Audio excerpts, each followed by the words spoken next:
mess with us.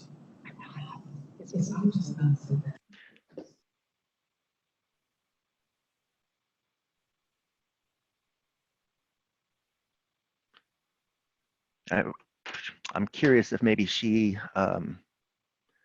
clicked on the link to join as a participant. So I'm going to go ahead and stay muted. I'm going to get us started to let folks start getting in, and I can send a chat message. And then if I happen to see Marie's name in the participant section, I'll bump her over to a panelist. Sounds good. Okay, thank you. Okay, yep, I just don't want to make folks wait too long.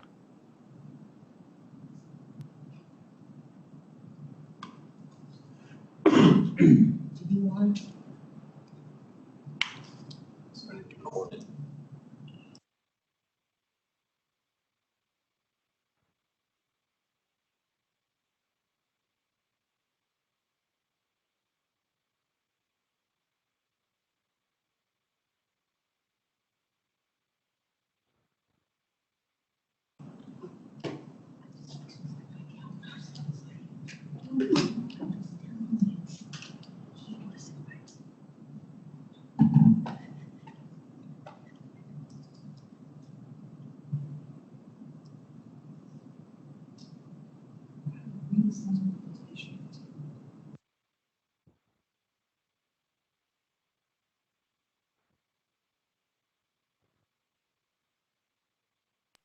All right, good afternoon, everybody. We appreciate you taking the time to join us this afternoon.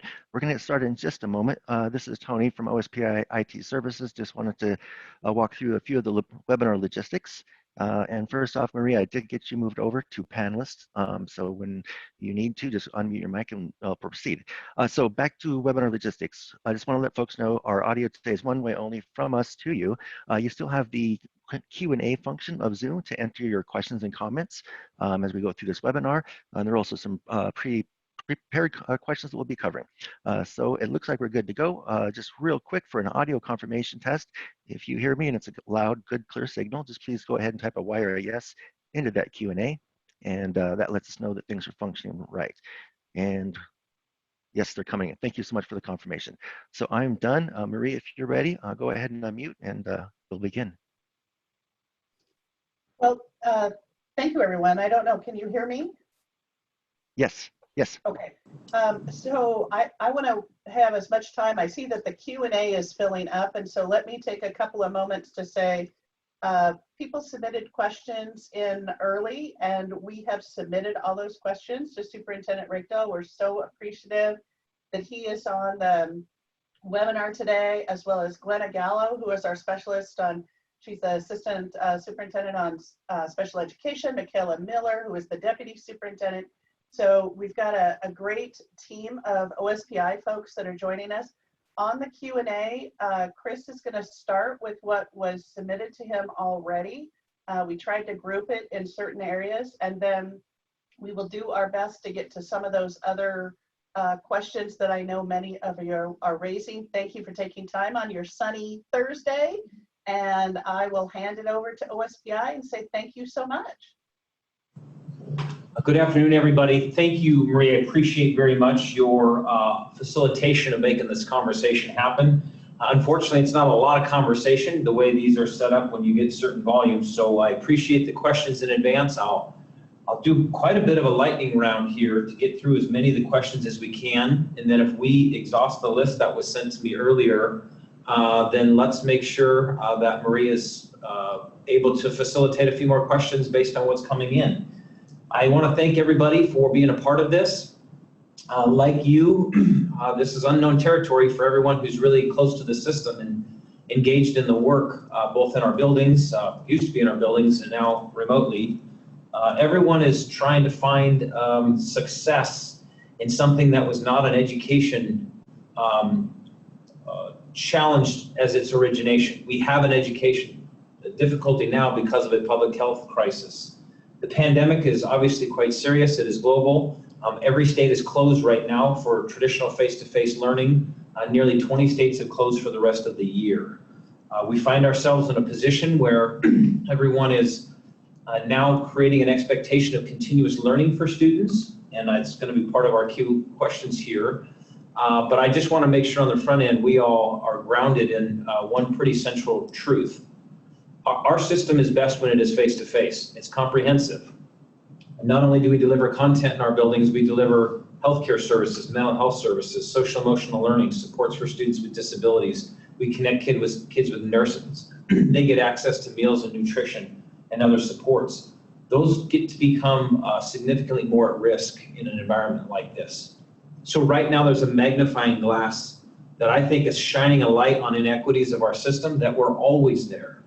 When we get back to a better environment, a more traditional environment, what will lurk right there just below the surface, if it is not apparent to people now, is that sending homework home and expecting students to create documentation and independent research and connecting in their high school and beyond plan digitally and finding out how they're doing in Skyward with grades, that digital divide, that lack of supports, the inequities that are now just obvious, those are always lurking in our underlying system. And so I think there's a moment here for all of us to embrace where we are, understand that it's a public health crisis first and foremost, focus on our health and the health of our communities, but get better at this idea of delivering supports remotely and think very seriously about equity at the center of that challenge, because when we come back to something different, we ought to be different. This is a moment for us to be different. With that, let me let's get into the questions here. Diana says, can you explain more about the decision to close for the rest of the year? The governor has the statutory authority to do that. We were in close consultation with him as we were in the prior order that he created. The science was mostly dictating this. There was simply nothing in the epidemiology that was going to allow us to come back on April 27th. So then he had to make a difficult decision about incrementally moving the date or just closing the school year. And there were two thoughts there. If you incrementally do it, you certainly create more hope that we're going to come back, and that can be really positive. The downside is you continue to have a lot of folks say, well, it's only one more week or it's only 2 more weeks. And we wanted to put quite a bit more urgency into engaging families and engaging students with learning. And because the probability was so high that it was going to be all the way to the end of the school year, even if the governor had done it incrementally, that the trade-off seemed pretty clear to close through the duration of the year, have a high expectation for continuous learning and get better and better at that in each community. But then you noted that in the governor's remarks, he cracked the door open to saying he'll keep looking at the science. And if there's a chance to come back, whether it's graduation ceremonies, engaging small groups of students as they prepare and plan for their next year, evaluating student learning through all of this, or even just the social, emotional, and mental health benefits of bringing kids together in space safely, of course. He's going to explore that. That was clear. I just want folks to know that that's not the default. The default is we're closed. We anticipate opening in the fall, face-to-face, but even that is a scenario where we need to plan for remote and distance learning. And so I would encourage you all to be flexible as you have been, but that's the decision there. Sherry says, can you explain more about your guidance on continuous learning? What should parents be expecting from their schools regarding learning? Our expectation is that every student will get engaged in this, that teachers and administrations are working together to try to engage each student with continuous learning. And what we mean by that is the opportunity to not only review what they've been doing, but to learn content and to learn essential standards for their respective classes. We are a local control state, so there's no on-high sort of role for us to say exactly what that looks like, but the expectation is there. We're asking districts to tell us now what that engagement looks like. We're going to collect that data. We're beginning to collect that data now. It will be very different depending on where you live. There are communities who have built out very robust synchronous online learning systems. They've been engaged with them from the beginning or close to it. It feels a lot like lifting up our schools and putting them online for the content delivery and the engagement, not necessarily the comprehensive student supports. In other communities, maybe they're more rural, maybe they're more remote, maybe language access barriers and other challenges. We see learning packets. We see some Zoom meetings and Skype engagements. We see teachers sending work expectations by email. It really will look differently depending on where you live. And again, to my first comment, education's been pretty different depending on where you live for a while. We work pretty relentlessly to get that to be as consistent with high expectations as possible in our traditional model. But now that we're in this and we're so dependent on technology, I think those disparities are getting bigger again, at least for this moment. Nancy, the school closure has highlighted the enormous disparities between districts with respect to technology, one-to-one devices, distribution of hotspots, and all of the stuff we have covered here. What's the best way to address systemic opportunity gaps in technology?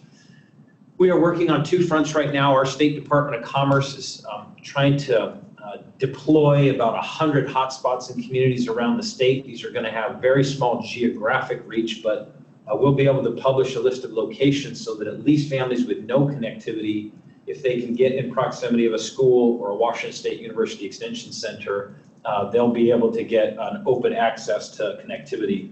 Again, maybe it's just to check in with a teacher, maybe it's to grab homework, upload something. That will be up to each school district to determine. The parallel effort is to work with some of our larger internet providers who use traditional coax cables in homes. With some of our bigger players, we can get to an enormous percentage of our student population and families, not necessarily our geographic population. In other words, we can get to a lot of families because they're in the Puget Sound where these players tend to operate actually up and down the I-5 corridor, but not a lot of simple answers and direct household connectivity if you're in North Central or South Central Washington. So the hotspot notion might be the better one there, but there's definitely work going on. And again, let us use this as a moment to have a statewide strategy with the legislature in the future about how to create a ubiquitous and ultimate expectation that as part of our basic ed obligation, every family's connected. I think that is the lesson 50 states are learning right now, is every single student is not in their traditional setting, and millions of them are struggling to find connectivity. There are questions here about special education.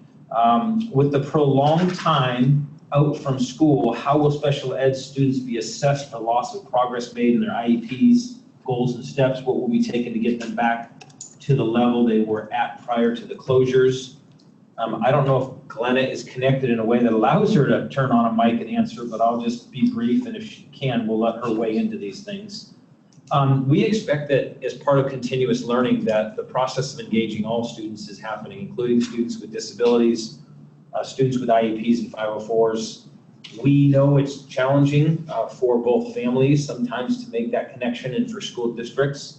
And we know it's not going to be the same, but at this point, there isn't a federal waiver with respect to the obligation and the civil right, and we don't expect that we would take a pass on that anyways. So definitely hurdles in the deployment, but the expectation is that we're doing this.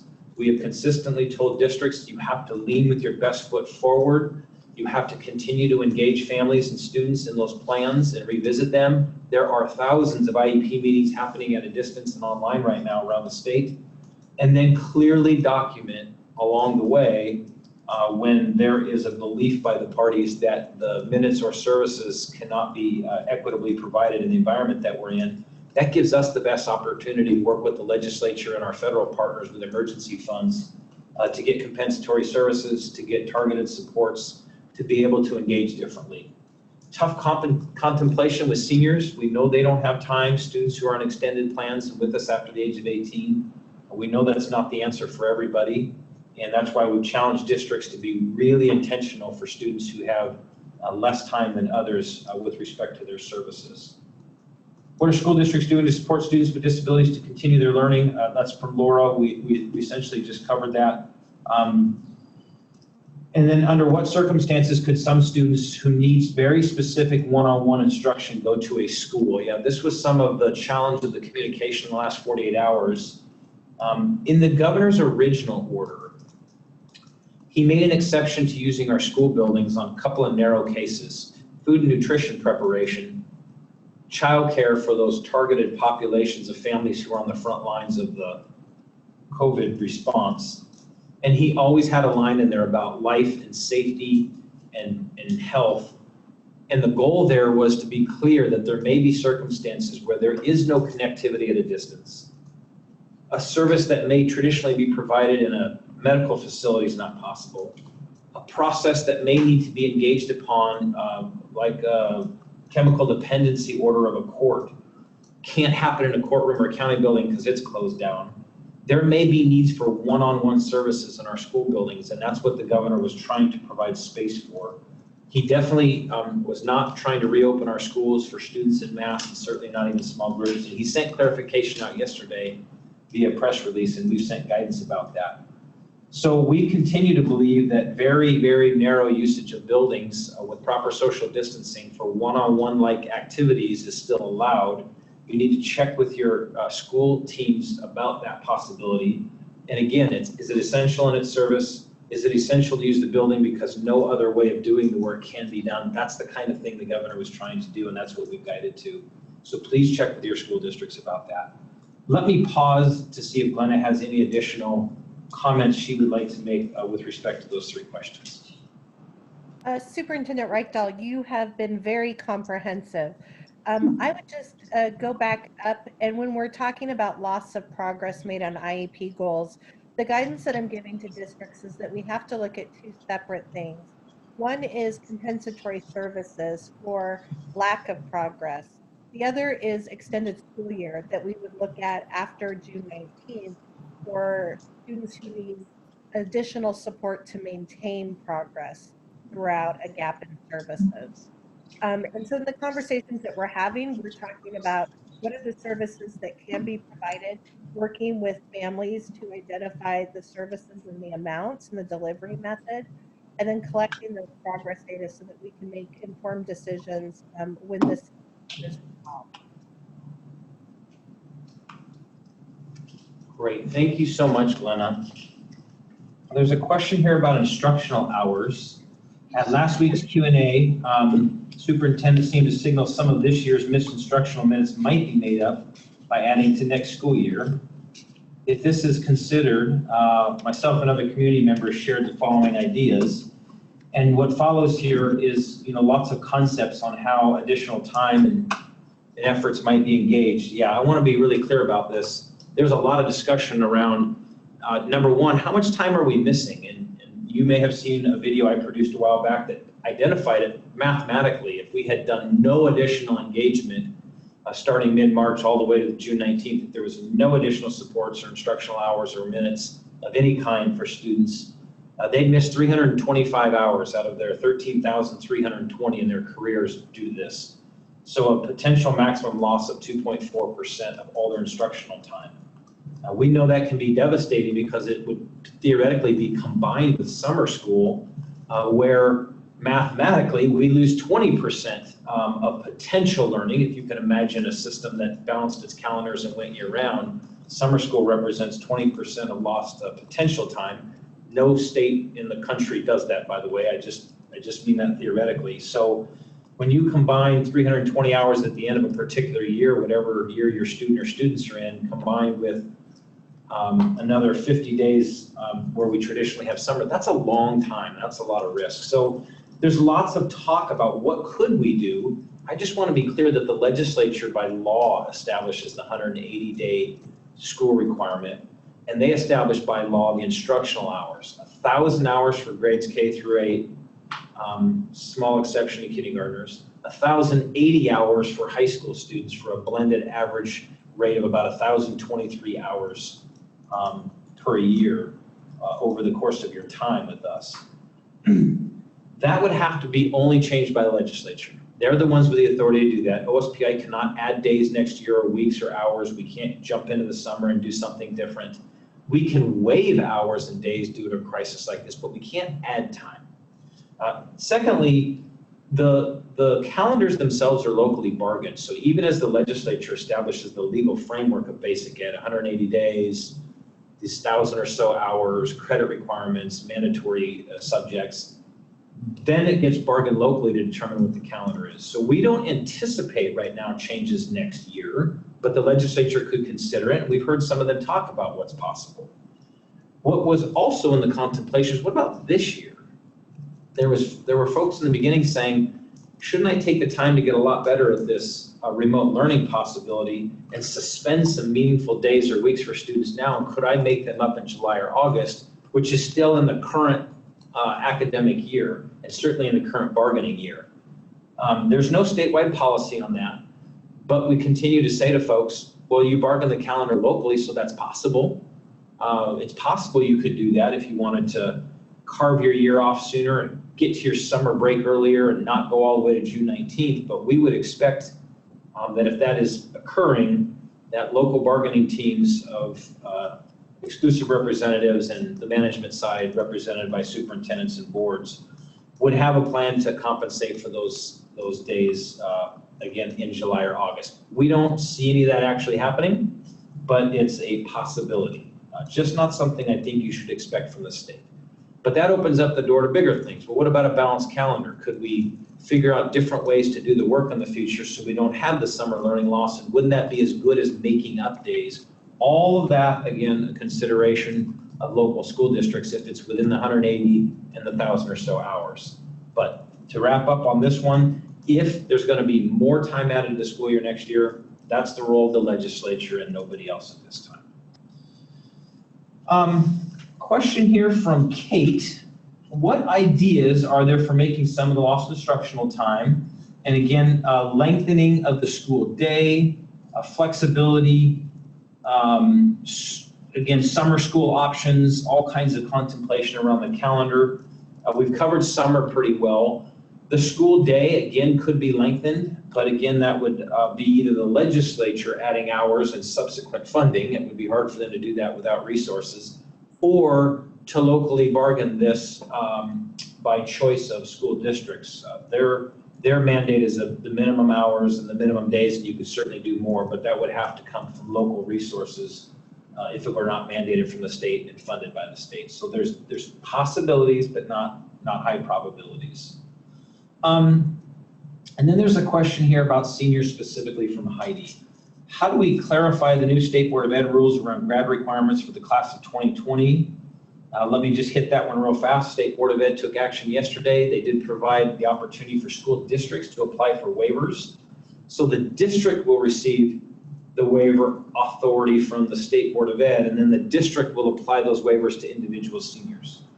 What we have done in partnership with them is to make clear that the law that gave them that authority still requires students to have had some momentum coming into it, and that there was a reasonable expectation that they would graduate on time, and that there's a good faith effort that goes on. So what districts can't do is just blanket waive all their seniors right now.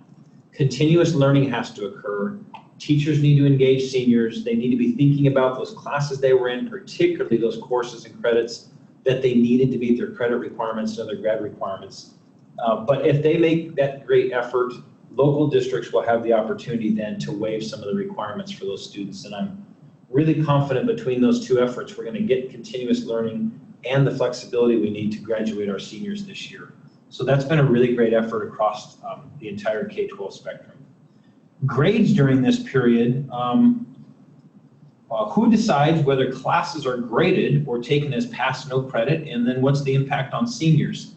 There's some new guidance that is continually coming out from our partners in higher education. I would remind everybody that they're struggling with this just like we all are. The two-year college sector is its own system and its own board. The 6 public baccalaureates are independent institutions, and then our private institutions are all independent and they have an association. They've been working very hard together to try to issue statements and guidance to the prospective students who might engage in their higher ed opportunities, to tell them they're working through issues and that they're going to be flexible to the maximum extent possible.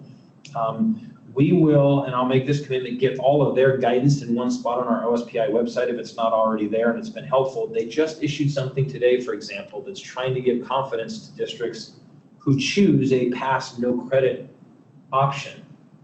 But I want to be clear about that. On one hand, our higher ed institutions who would accept our in-state students are saying we will not recalculate or harm your GPA as a result of that. That will not have a negative impact on students. That is an excellent shared message from them. They're also very honest and very clear in their bulletin that that's not the NC2A requirements though necessarily. So if you have a college athlete or somebody thinking about that, they have to take into consideration that the NC2A sees differently. it may or may not be the case to get into your college major.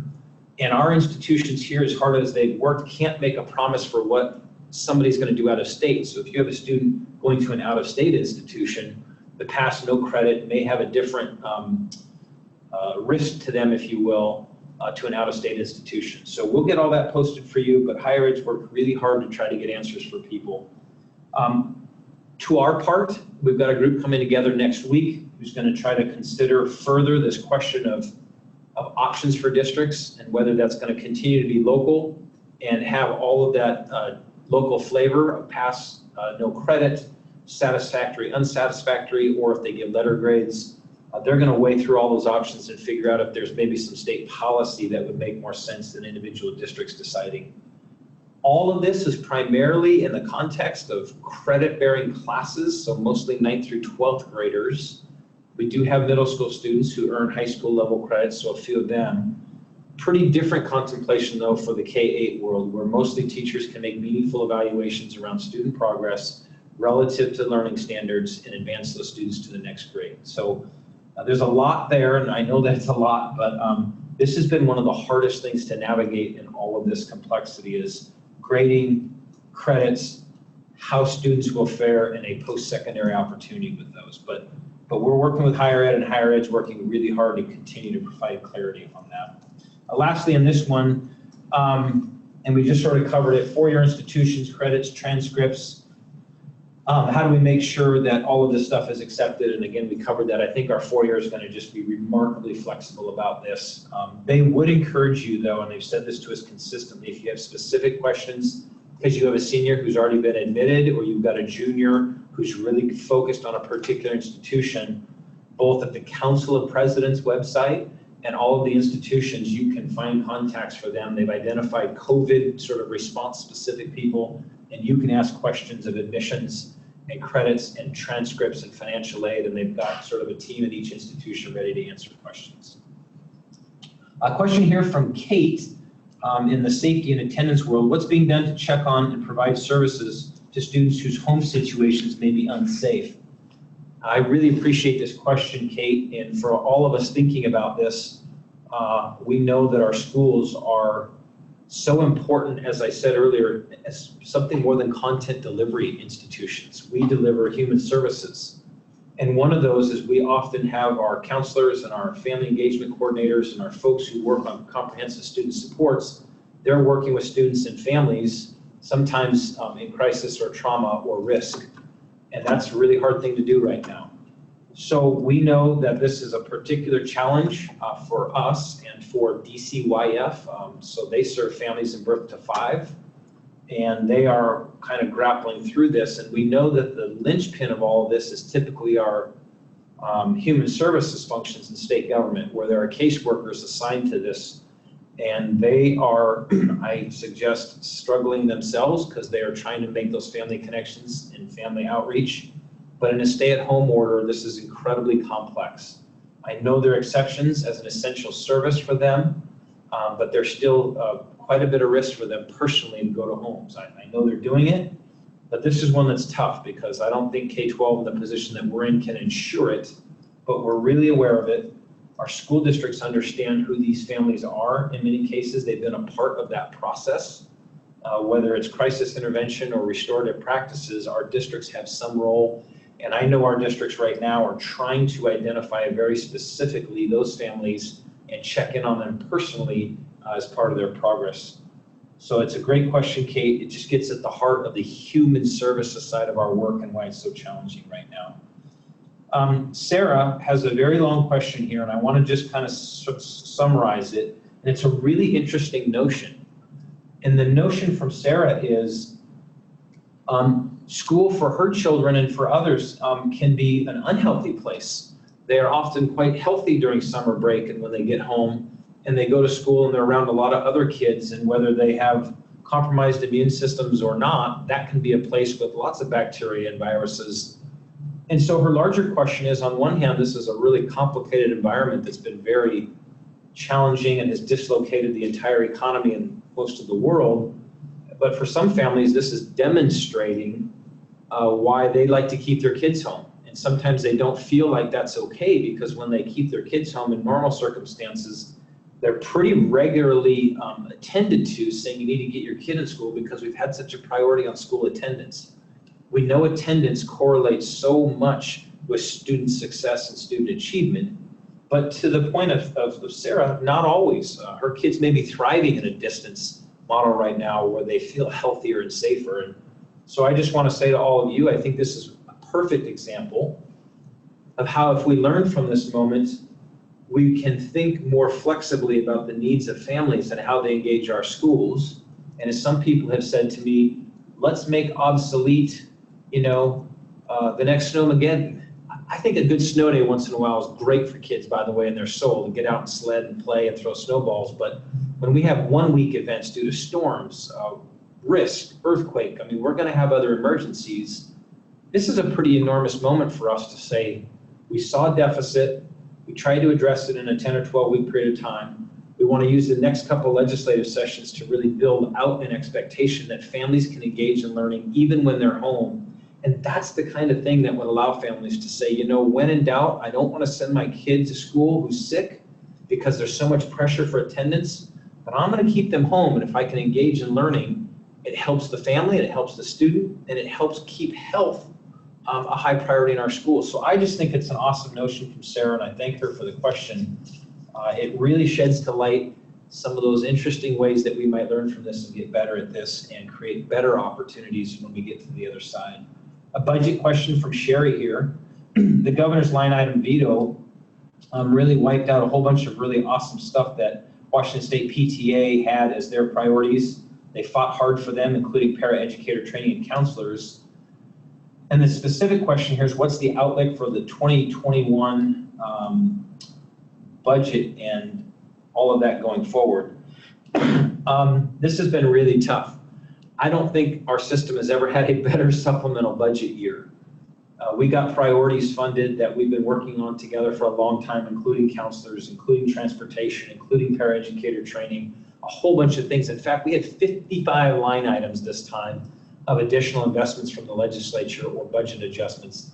The governor vetoed 21 of those. He was trying to create capacity, knowing how bad the fiscal situation is going to be.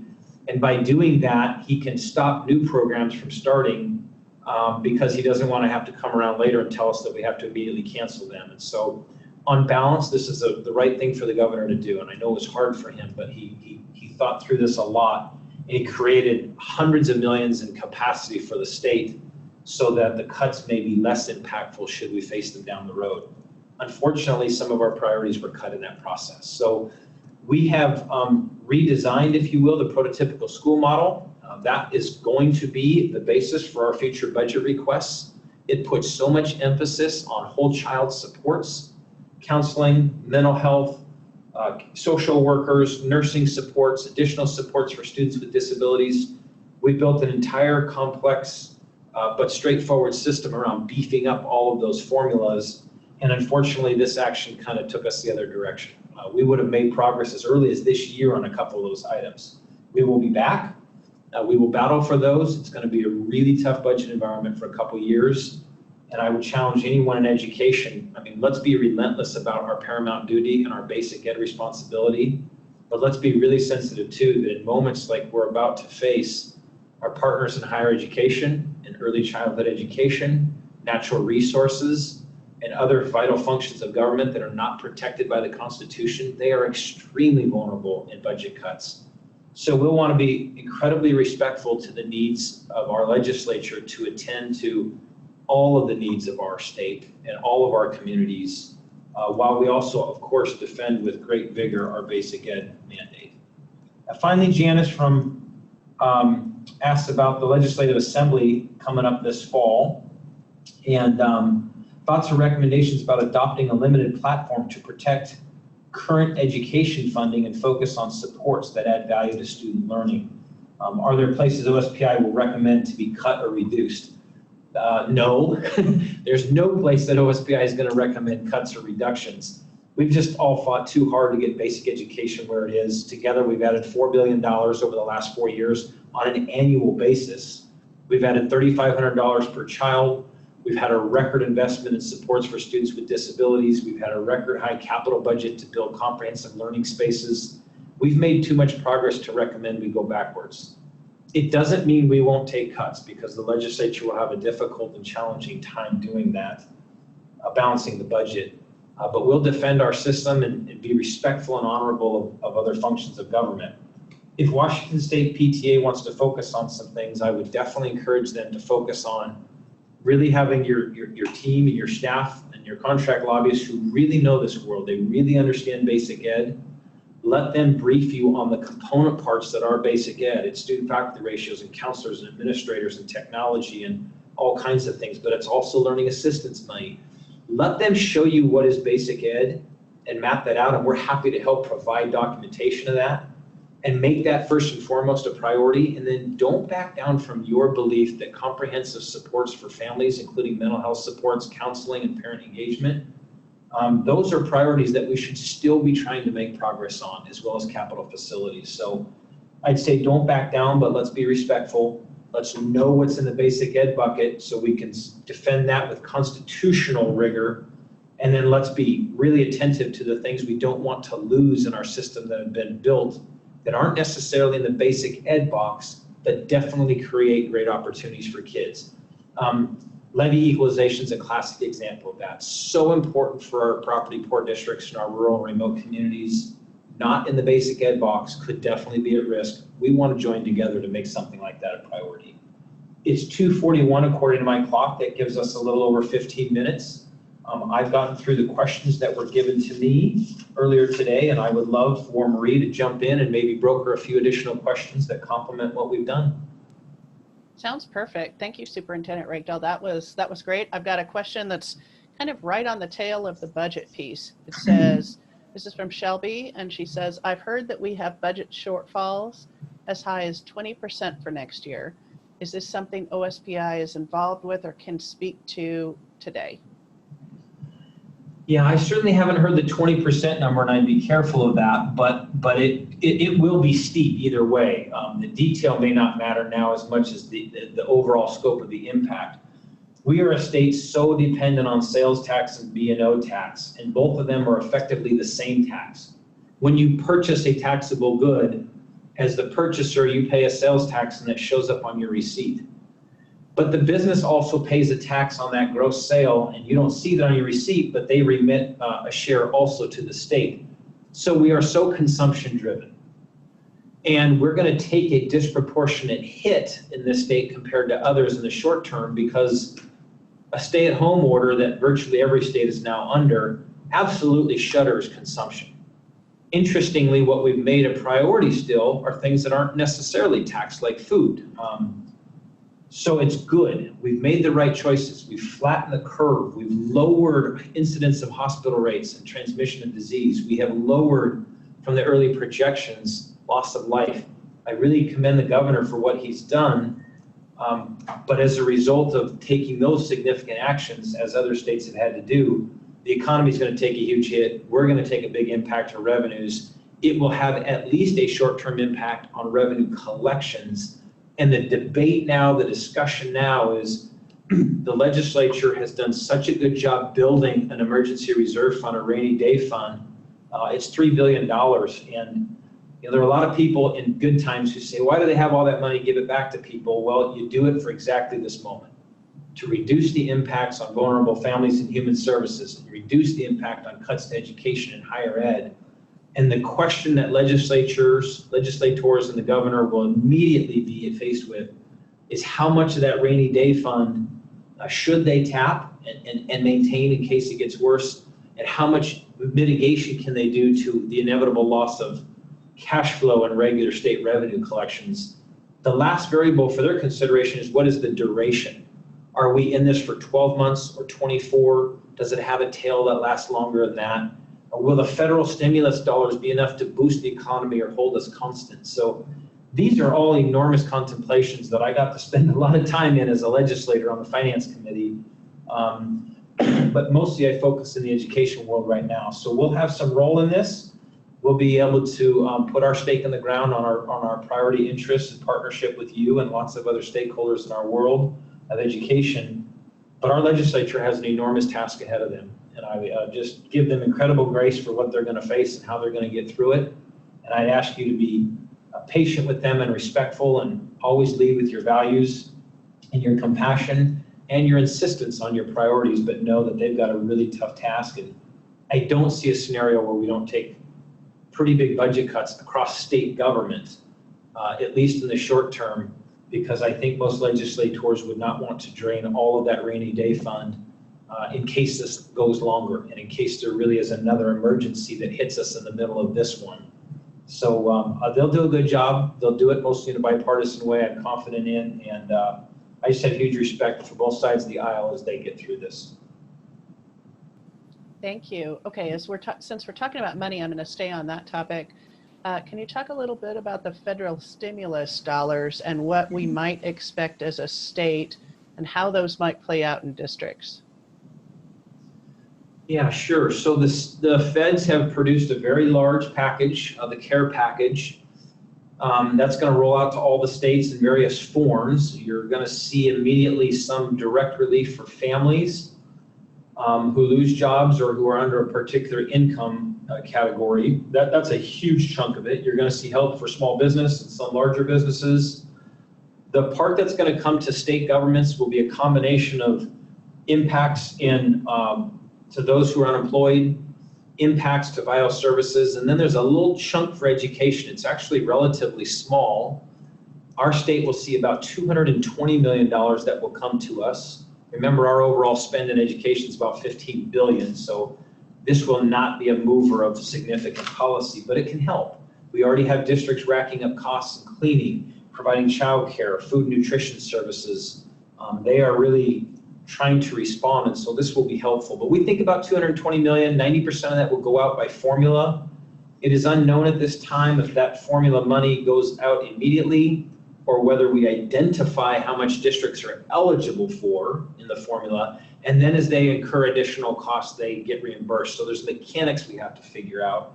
And then the governor will get access, I think, to about $56 million with some pretty broad discretion on his part. And I believe most of that's really targeted for education and probably higher education also, though. And so he'll get some discretion and be able to fill some holes as well. But not a lot of stimulus money, candidly, as a share. And I guess it's kind of strange to say this, but I'm okay with that for now. We need to take care of vulnerable families and unemployed workers and small businesses to keep the economy from having worse damage.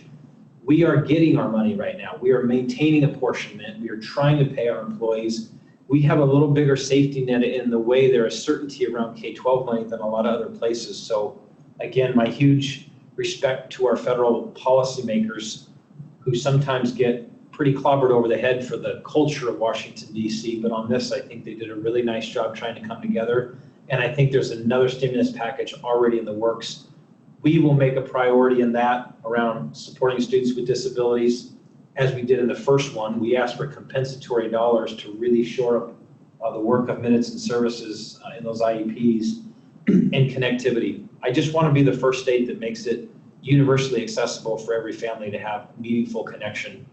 You heard me open with that. I think it's one of the great equity gaps that we could solve in this state, and this moment gave us a chance to shine a light on it. So those are a couple of our priorities for the next stimulus package.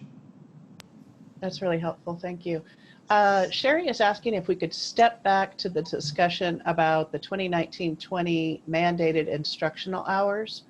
Are districts still required to meet those mandates this year? If so, what hours count? How are districts that discontinued in-building learning earliest, how are they affected? Yeah, that's a really great question. So again, the legislature creates an instructional hour mandate. It's about 1,023 hours on average per kid, and it's 180 days. So there's two variables that go into that. OSPI has the authority to waive both hours and days, and we have some parameter around that. We, in a normal year, would see a district build a calendar, and maybe it's a calendar of 183 or 184 days. And they'd have a big snow event, well, no problem, they built in extra days, and so they're fine, they're still within the 180 days. And they would build in an extra day and a midwinter break, and they would cancel that, or maybe they'd truncate a spring break if it was really a bad event in the winter. they almost always had the ability to get to 180 days. And when they didn't, we could waive them. We could say, hey, you built a great calendar. Your event was pretty significant. It caused you not be able to make up all the hours and days. And so we can give them a waiver, and that's normal. This is quite a year. Virtually every district will be in this situation. What's interesting is we've already made a commitment to districts, and we've said most of your schedules end in early June. We know there will be such a disruption of learning time, hours and minutes and days. We expect you all to go to at least June 19th.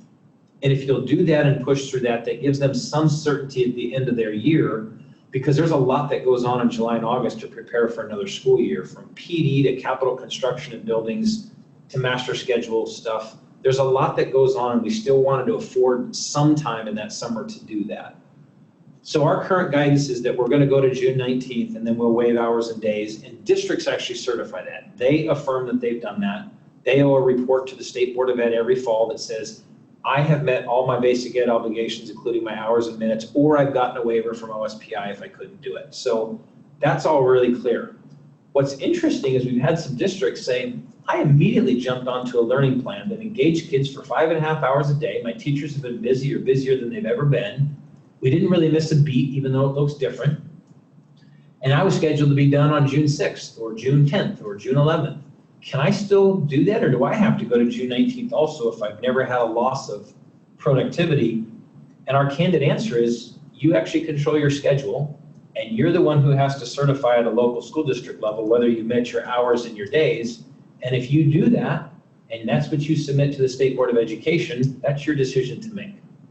We think that's unlikely for most districts, given how much time loss we observed in the beginning. But districts are making that decision on their own. We're a local control state. We don't really have an audit function to that. We have strong guidance about it. But that's our guidance. We want them to push to June 19th. They have to make a pretty extraordinary case that they wouldn't need to do that. But after June 19th, we'll waive their hours and their days. Thank you. Okay, we've got about 10 minutes, it looks like, so maybe we'll just try to wreck through some of these real quickly. So this one's maybe one for Glenna. It's who do you contact if an IEP isn't being met by the school?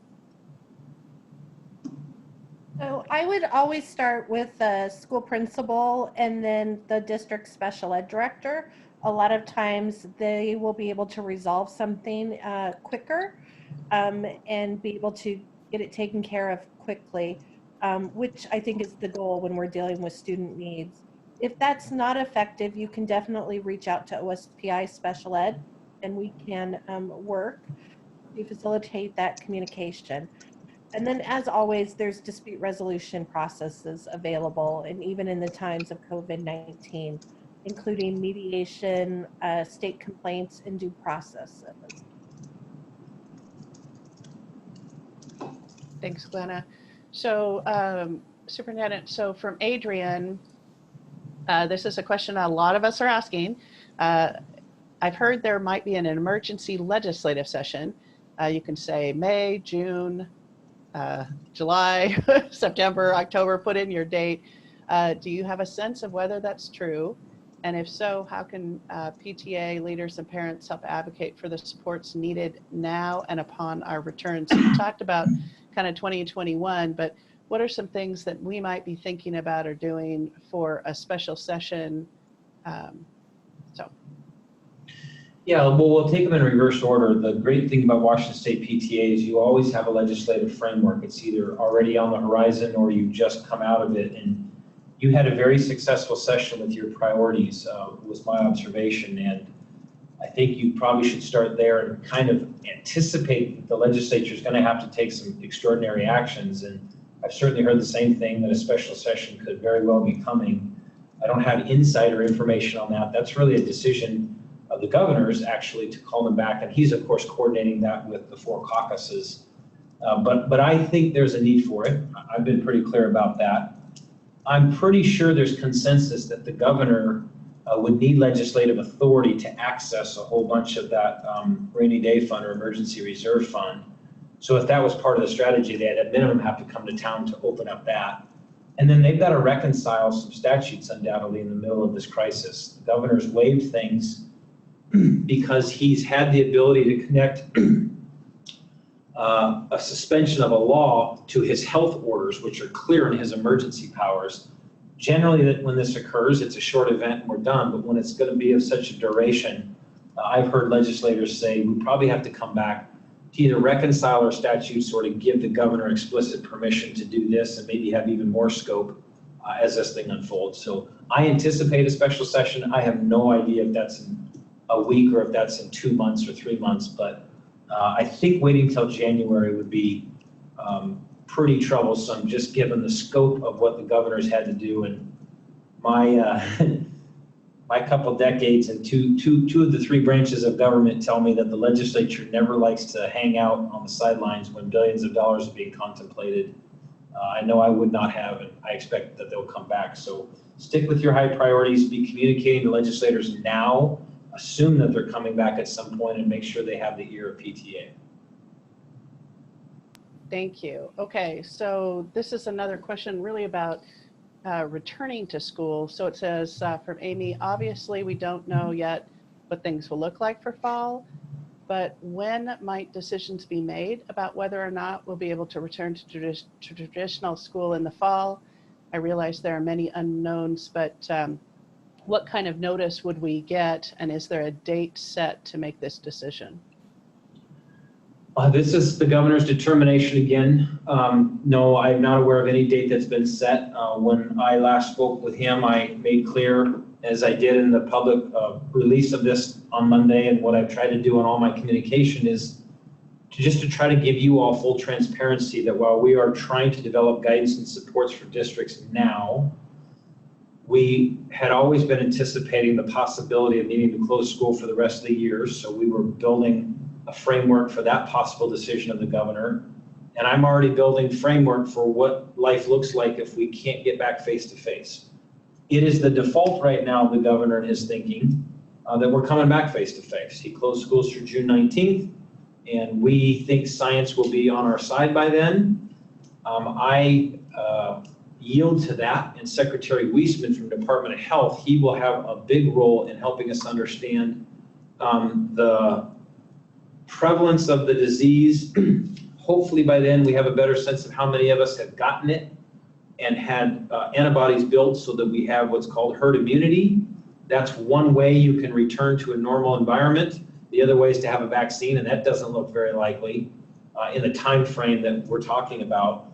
So I have a responsibility to get us ready for something that's both a face-to-face as our default, but also this possibility that we come back remotely, which is why, in part, the governor, I think, said, let's close down school, crack open the possibility of a short return, late spring, but let's close down school to make sure everyone knows the seriousness of this and how much we have to get better at this distance concept in case we find ourselves in it this fall. To that, we're going to keep offering PD to our systems. Lots of districts use Google Classroom. They're doing it successfully. Microsoft Teams has a great learning management solution designed for a lot of this work. We've seen Schoology in some districts with some mixed results.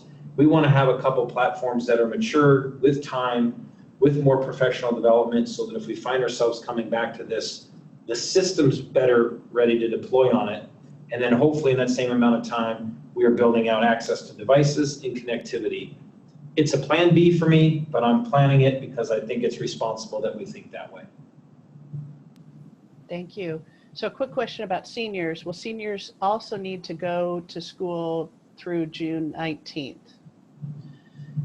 We think so. There's an interesting law that allows seniors to essentially get 5 days waived of a normal year. I suppose senior skip was so prevalent in our society for so many decades, the legislature just made it a law that allowed you to waive 5 days for seniors and still count their time and all that stuff. So yeah, it probably means that every school calendar for seniors, for those districts who know they're going to try to go through the 19th to receive their waiver, they probably need to keep seniors there within 5 days of that June 19th date. I know that's tough.